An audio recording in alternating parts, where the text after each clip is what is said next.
So this idea that society as a whole is following the cost-benefit principle, is using its resources as effectively as possible. We're going to give a name to this idea. We're going to call it efficient. So efficient is a very specific term in economics lingo.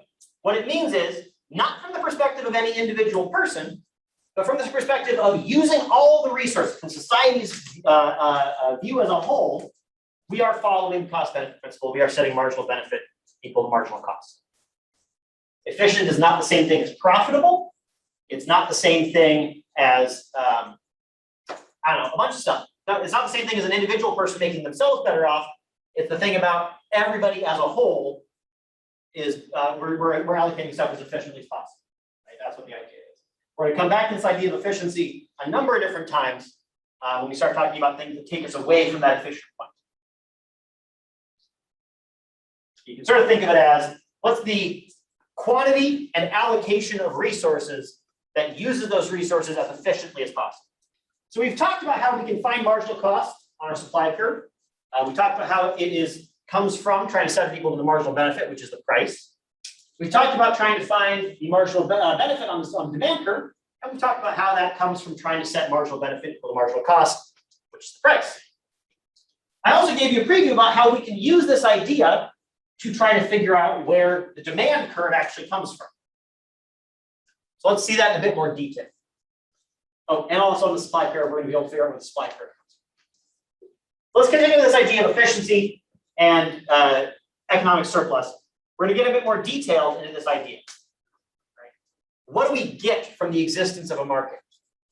Okay.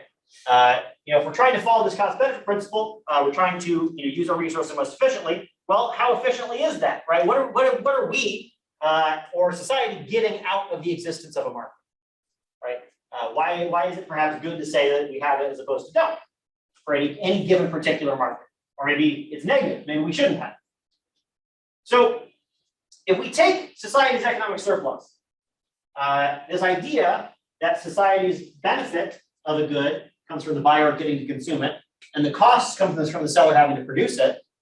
Well, we can take the difference of those two things and say, well, that's how much better things got.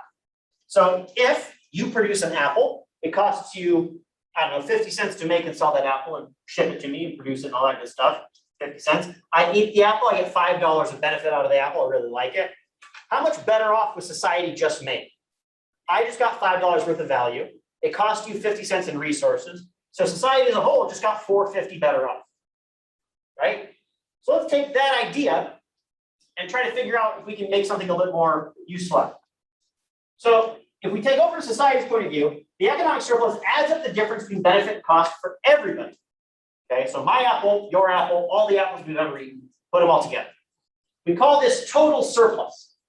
And when total surplus is maximized, when it's as high as it possibly can be, that is efficiency. That is the efficient outcome for society. That's where we're using our resources as effectively as possible.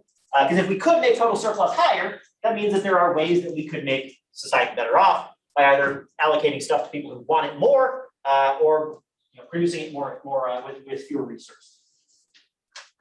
And we can actually show where total surplus is. We're going to show it on a graph, and we can also split it up into two different areas. So we're going to talk about consumer surplus and producer surplus as well. So same idea, except now we're only caring about one side of the market at a time. Okay?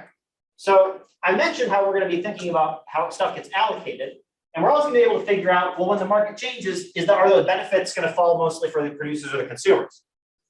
For that, we're going to need to think about not just economic surplus for society as a whole, but for each side of the market.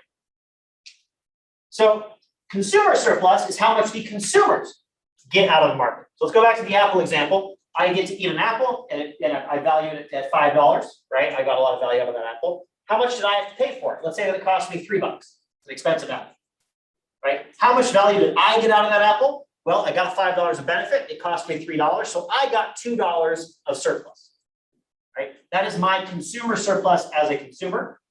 And then we could add that all up. We could ask all the benefit that you got out of your apples, right? How much did you value it at? What did you pay for it? Take the difference. That's a consumer surplus. For you and you and you and you and you, and all the apples that we've ever eaten. Okay?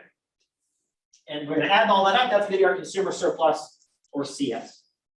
Producers get producer surplus. Same idea. They produced an apple and sold it to me for, or they produced an apple, it cost them 50 cents of resources. They sold it to me for $3.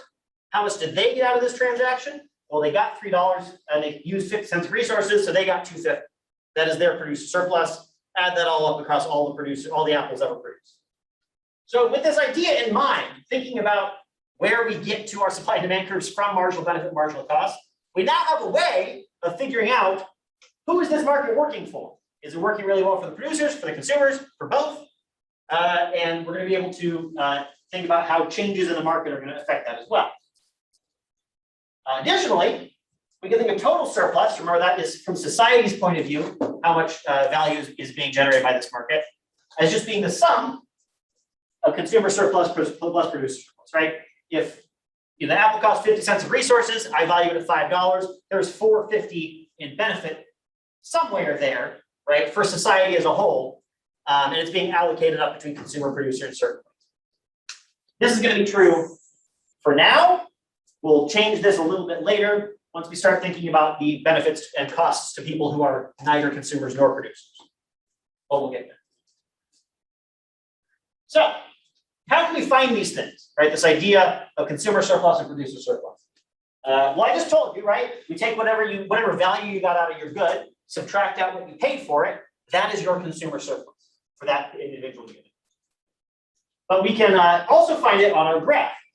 So remember, the marginal benefit can be found on the demand curve. If you put in a quantity, follow it up, this is the marginal benefit of this unit of the good.